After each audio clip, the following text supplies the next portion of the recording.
Hello fellow math students, and this is your first flipped lesson, and we're going to be starting chapter 6, which is all about integers, and we talked about that on our pretest a little bit. But the first section is 6.1, which is comparing and ordering integers. The first part of this, as you can see, is writing integers. So here we go. Choose red. When they want you to write integers, they basically want you to take the number that's in the problem and tell us if it's positive or negative. So you have to read it carefully. In this one, it says a 7-yard gain. When they're talking about a 7-yard gain, by the way, they're probably talking about football, but it could be anything. But if I'm gaining yards in football, that's a good thing. That means I'm getting closer to a touchdown or first down. So how would I write this? It's a positive 7. Next, we have a 10-yard loss. Well, if I'm losing yards, that means I'm getting further away. That's bad. So that's a negative 10. The other example we have for you is with money, a $75 withdrawal. This is talking about when, like, your parents go to a bank and they go to take out money to go pay for other things. That means they're taking money out of their account. That means they're losing money out of that. So that's a negative 75. Withdrawal means you're taking money out. The opposite of that would be a deposit, meaning your parents are taking money and putting it into their bank account, which means they're adding money to their account, which is a good thing. So that's a positive 150.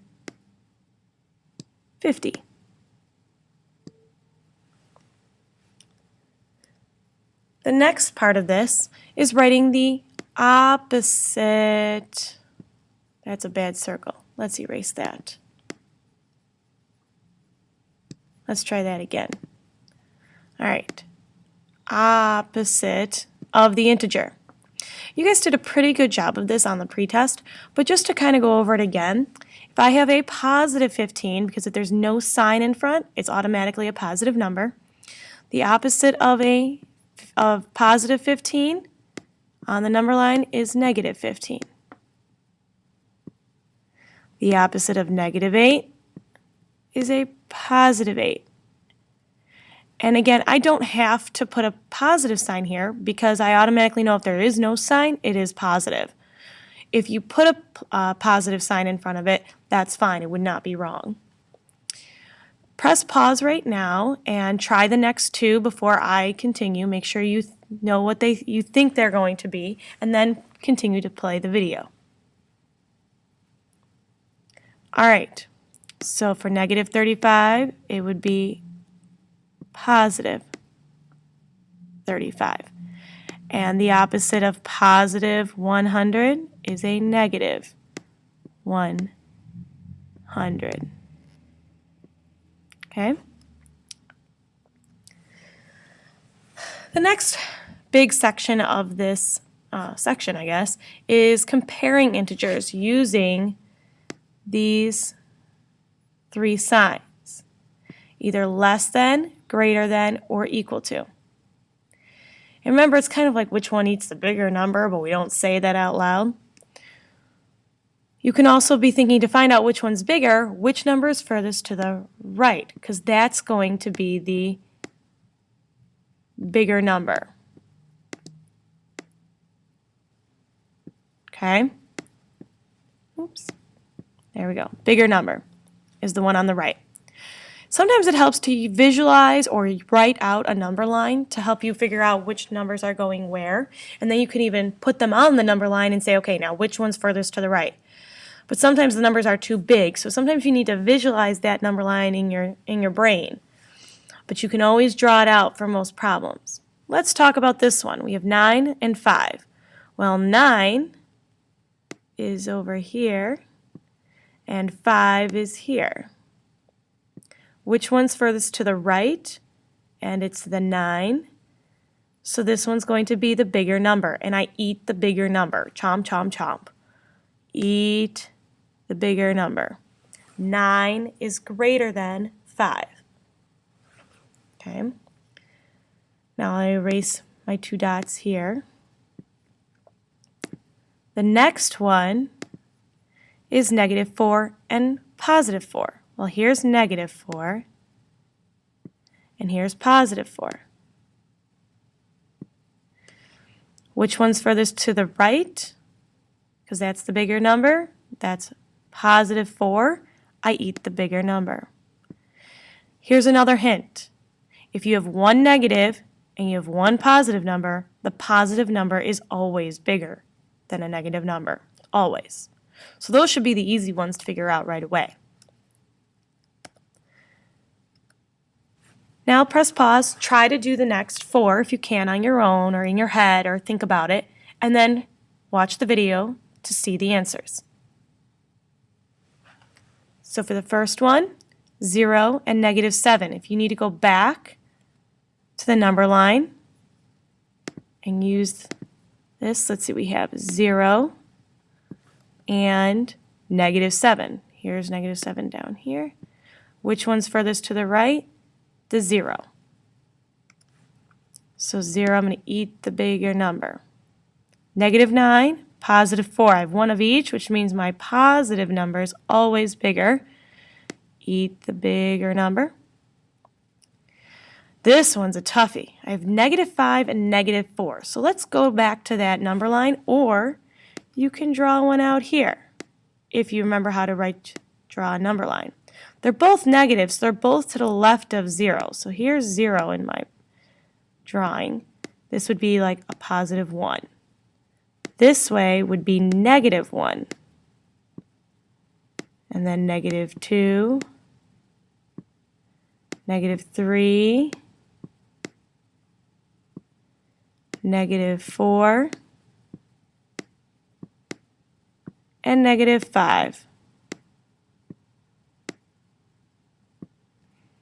Okay, so I'm going to use a different color here. Let's see, I'll use blue. -5 is right here, and -4 is right here. Which one's furthest to the right? The -4. This one is bigger.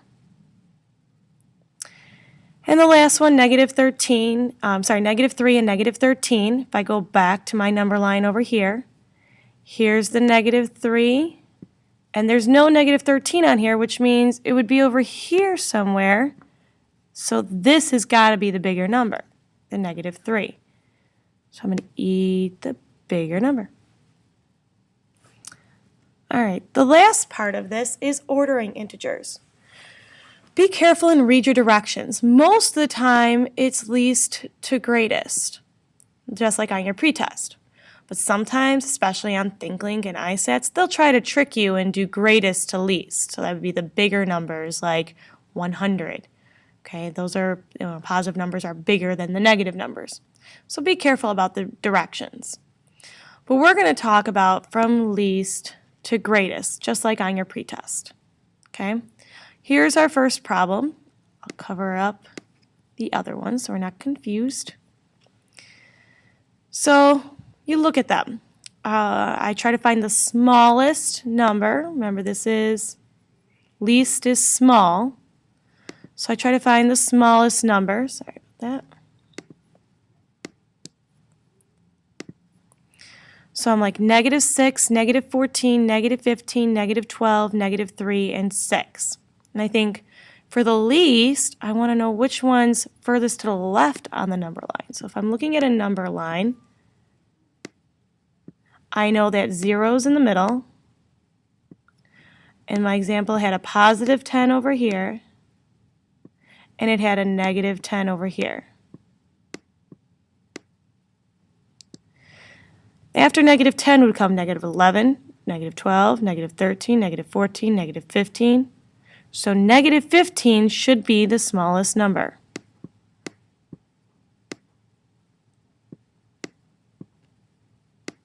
And I like to cross them out to make sure I don't forget any of them.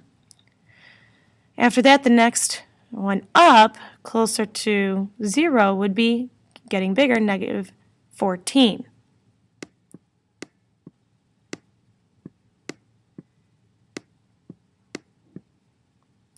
After that would come -12.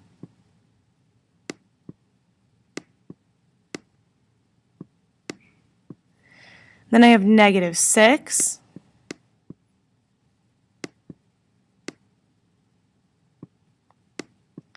And then the -3.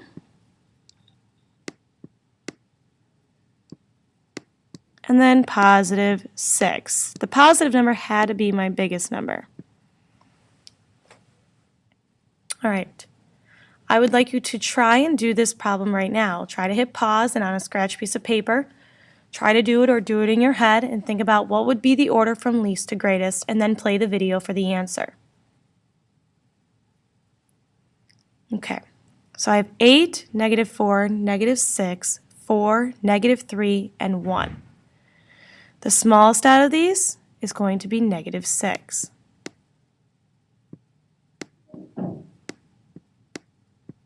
And I have -4 and -3. Well, this is the next smallest.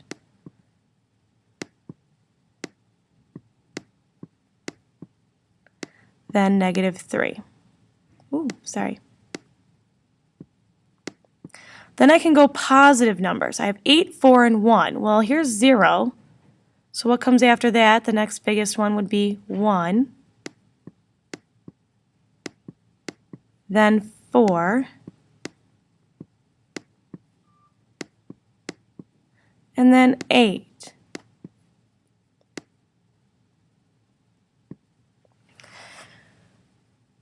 We are done for today's lesson. Please make sure that you write down any questions you have, email us, anything so that we can better help you in class and go over more examples. If you need to rewatch the video, make sure you rewatch the video and any parts that maybe don't make sense. And come see us if you need help. Talk to you guys later. Bye.